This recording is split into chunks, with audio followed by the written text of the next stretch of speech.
Друзі, привіт! Ми знову в нашому цеху. І знову ми знімаємо новий наш рецепт. Точніше, мабуть, найбільш старий наш рецепт, але його проблема в тому, що він досить сезонного характеру, а саме технопланктон з рязки. Скажу відразу, це, мабуть, один з самих найкращих рецептів, на який ловиться і буде ловитись товстолоб. Це його природня їжа. І це саме та сировина, яку можна знайти абсолютно безкоштовно. І це та сировина, з якої найлегше, мабуть, його робити, і він є дійсно один з самих таких варіантів, на який клює майже на будь-якому водойомі. Тобто це може бути і річка, це і озера, платні, неплатні, проточна вода, стояча вода. І сьогодні я вам якраз цей рецепт і розкажу, і покажу. Обловлювати його, як завжди, я буду показувати, скажімо так, результати буду вам в інших відео. В більшості випадків це або озера, або річка, як виходить. І що? І висновки будете робити вже самі, чи гарний він, чи не гарний. А найкраще висновки робити тоді, коли ви його дійсно зробите і підете на нього на риболовлю. Тоді буде все, як то кажуть, ясно і наглядно. Так, А далі ми дивимося, як саме це відбувається і що потрібно для того, щоб ваш рецепт сформувався в бочечку, на яку ви далі будете ловити. Поїхали! Друзі, перед тим, як ми почнемо, нагадую, що я буду дуже вдячний за лайк, буду дуже вдячний за підписку і буду дуже вдячний за рекомендацію цього відео в YouTube, якщо воно вам сподобалось, якщо воно вам принесло користь. Это, кстати, один из самых лучших вариантов, который будет по ловле толстолобика на природный ингредиент. Так, ну что, приступим. Вот такая вот у нас, видите, рясочка вперемешку там с веточками, с листиками она получилась. С засушенными цветками лилий, букашки там получается есть. Все сейчас это дело мы скормим вот нашему вот этому маленькому другу. Пусть вас не смущают разные вот эти палочки и все прочее, да, потому что кофемолка их отлично возьмет, и это точно не повредит составляющие. Вот так вот напаковываем кофемолочку. И, запах, я вам говорю, вообще сразу водоемом.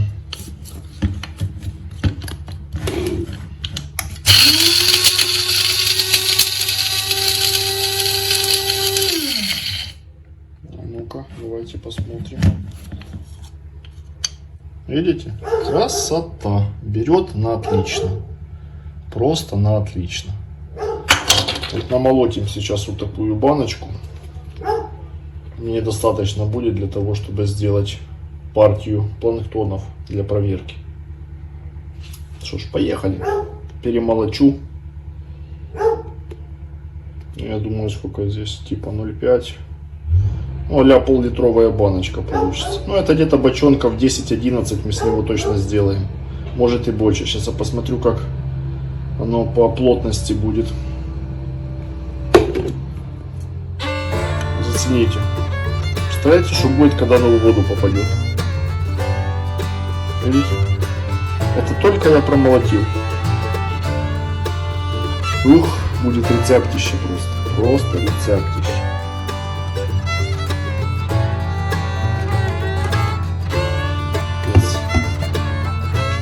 Тема. Короче, тема. Ингредиент бомба. Перемалывается, видите, в муку. Запах стоит просто капец. Это реально пахнет ряской.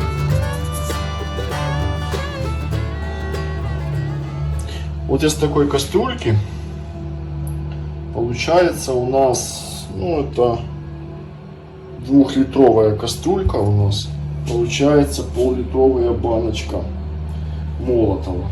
То есть по-хорошему с килограмма, ну, с литра объема, скажем так, у нас получается 1 к 4 получается, с килограмма 1 к 4. Ну, килограмм это мы берем по мерных емкостях. Давайте так, чтобы всем было проще считать. Вот, по мерным емкостям. Вот как-то так. Легенькая, воздушная, но, я думаю, классная. Вот. Я, наверное, намолочу себе сразу еще такую одну баночку. На всякий случай. Потому что что-то мне кажется, что я захочу его сделать больше планктона, чем просто пробная партия. Вот. И идем дальше в цех продолжать наш банкет. І так, це вже змелена рязка, яку ми зараз будемо порціонувати і додавати до нашого составу, складу точніше. Це основний наш інгредієнт. Запах від нього повний ульот, взагалі просто бімба. От і в чому фішка? Чому я кажу, що це найкращий рецепт взагалі, з яких тільки робиться технопланктон. Коли збирається рязка, в неї попадають не тільки частинки самої рязки, от якщо придивитися, а й частинки деревини. Це дрібненькі гілячки, які пливають поверху. От, бачите? І коли після того, як ви його просієте, тут є дві складові. Перша – це деревина, і друга складова – це безпосередньо сама трава рязка. І коли технопланктон починає працювати, він працює в обидві сторони. І вверх, і вниз. В кінці відео ви це побачите, я вам продемонструю, як він себе поводить в банці. Тому він підходить для ловлі як з дна, так і на поверхні, причому без будь-яких додаткових складових. І так, міряємо і сіємо. Рязки я для цього рецепту візьму, як зазвичай, де це наш мірний стакан, от він. От, я його буду робити і собі, в тому числі, і тут мене також попросили люди, я їм зроблю. Тому я візьму 250 грам мірного стаканчика нашого, де це він? От, тут де борошно. Щось воно зовсім у нас вже з останнього разу. Вибачте, не 250, а 200. Тобто буде 400 грам мірного стакана. Ну, по вазі він, звісно, буде легший набагато, але ми беремо по об'єму, як завжди. Поїхали. Трошечки погано накидати буде, бо, чесно кажучи, у нас досить такий сильний вітер, але ви бачите, що робиться. Це я його тільки засипаю.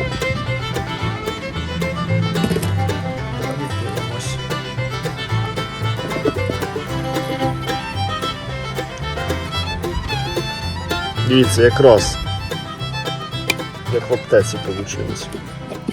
Так, в ітогі 2 стакани по 200 грамів або об'ємів, або як хочете його називайте. Все, тепер його якось потрібно буде зараз пересіяти, так, щоб воно на вітрі не розпорошилося все саме цікаве. Цікаве те, що відходів тут десь приблизно 25%. Ну як, це умовно відходи, тому що їх повторно можна кинути на кавомолотилку і, по суті, ви з другого разу перемелите те, що у вас з першого не вийшло. Тому це тимчасові відходи. Ніц як димить воно все. Буду робити паузи, щоб не розвіялось все на вітрі. Бачите, що робиться?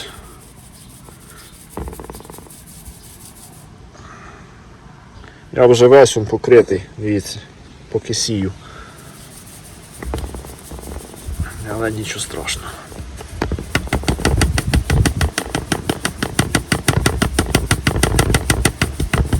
І так.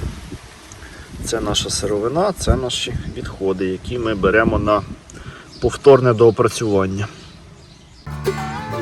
От як воно виглядає в готовому вигляді. Бачите, як борошно. Так, далі у нас йде сухе молоко. Так.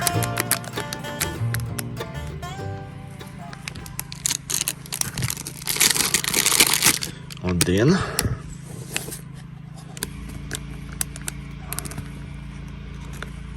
Ще трошечки. Все. Норма. І так, 1,5 стаканчики. В об'ємі це у нас 300 грамів, виходить. Сіємо і переходимо до наступного інгредієнту. Так, а наступне у нас борошно горохове. Поїхали.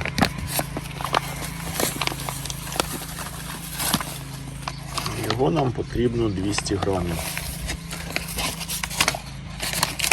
От якраз ми ці 200 і насипали.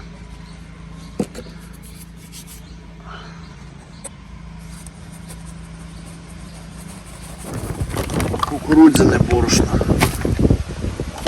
Я вибачаюсь, сьогодні у нас дуже сильний вітер, тому вкрай важко знімати це відео, але ми його знімемо.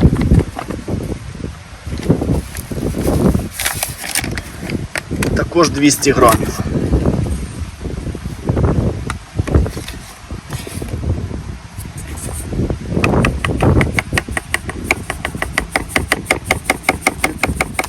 І цього діла нам потрібно 100 грамів.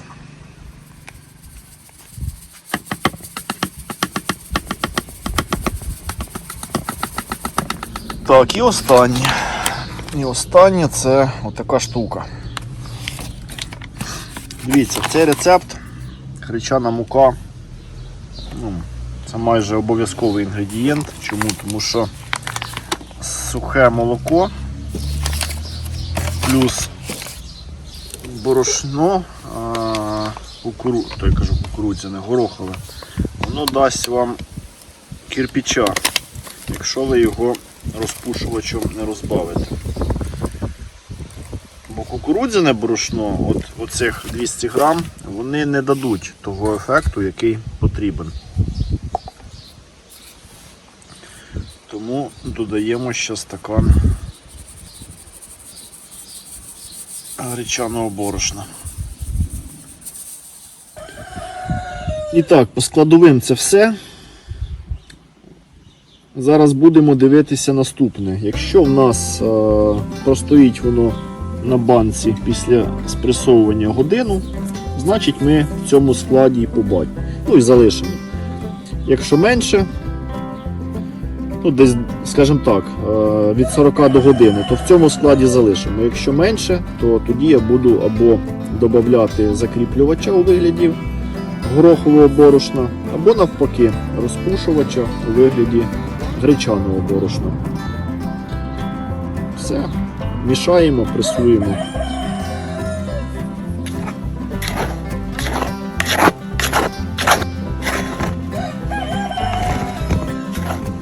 А давайте будемо його пресувати. Так, запаковуємо нашу прес-форму. Ставимо на наш домкрат. Нагадую, у мене 16-тонний, краще використовувати 20-ку. Хто задумується над тим, щоб його почати виробляти.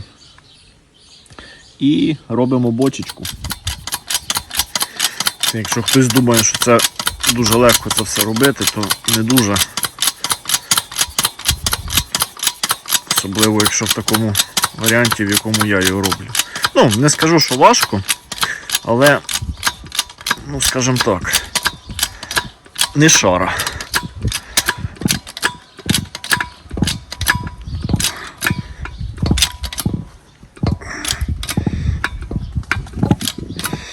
Важливий момент. Спресовуйте, поки є змога. Це відповідаючи на питання, чому, коли повторюють мої рецепти, у них бочечка розсипається. Ну, або недовго стоїть в воді. Все, ну, 90% випадків це або вологість, якщо волога була сировина, з якої ви робили, друге, або погано спресували. Все. І тепер виймаємо нашу бочечку.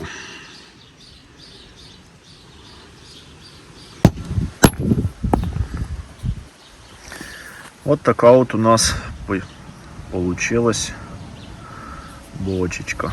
Бачите, яка гарнюня. Все. Ну, по вазі десь в середньому, до речі, це легше виходить, думаю, грамів 40. В середньому у мене бочечки такі 50-60 грам. Але все, що з трав'яними сумішами, вони легше йдуть. Вони йдуть в середньому до 50 грам. Ну, 40 десь плюс-мінус це от еталон. Все, кидаємо в банку і дивимось, як воно працює. Експеримент номер 1. Давайте ее сразу будем смотреть.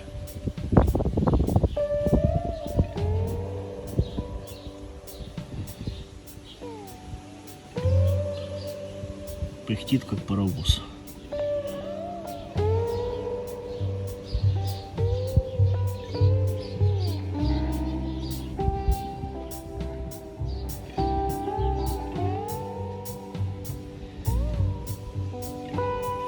Сейчас увидите, как это дружненько начнет подниматься еще и вверх.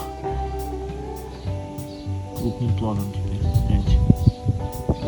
Видите, что происходит?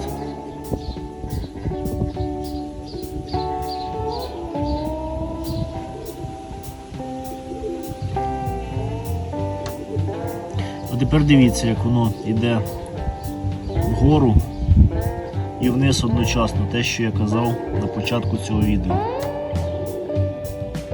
Бачите? От вам і рязка.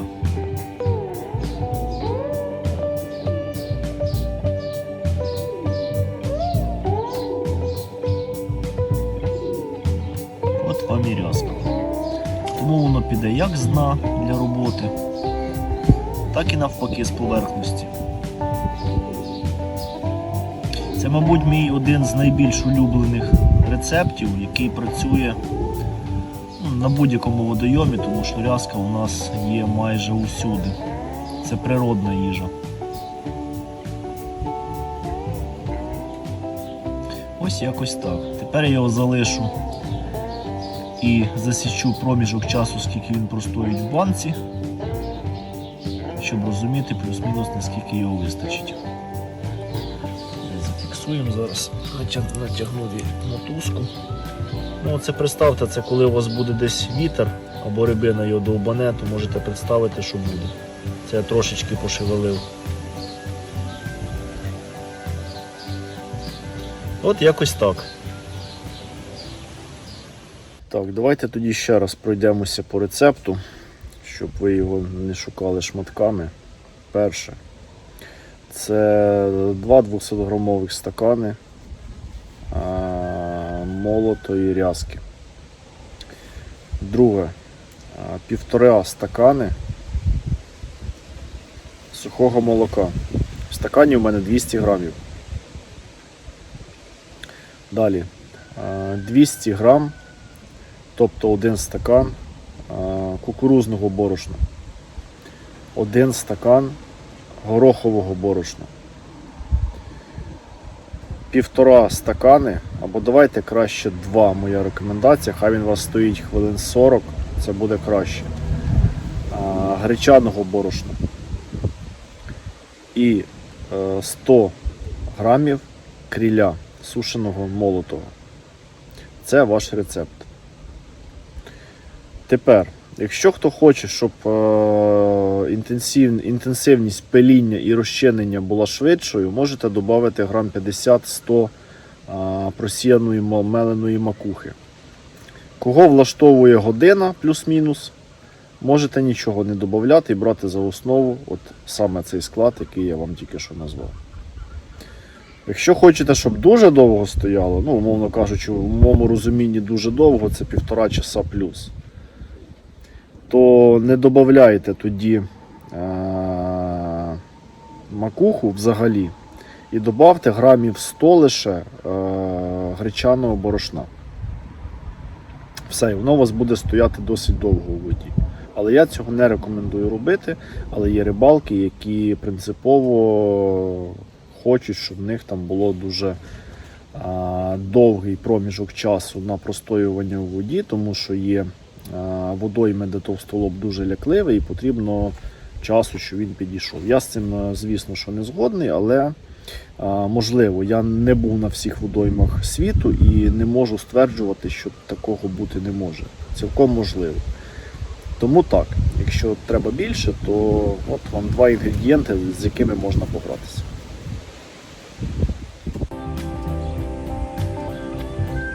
Це після 25 хвилин.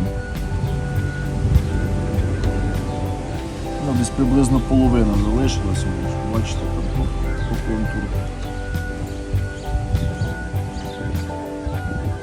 Коротше, годину він простоїть.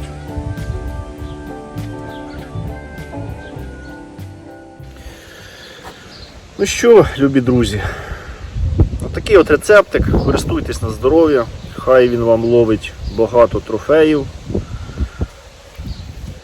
як то кажуть. От. І що я можу сказати? Відпишіться, будь ласка, хто зробить, хто самостійно зробить і хто зловить. І просто цікаво, де в якому регіоні, взагалі що водиться по товстолобу і які водяться товстолоби. З вами був Ігор, канал Балади про рибалку. Підписуйтесь, ставте лайки. До нових зустрічей!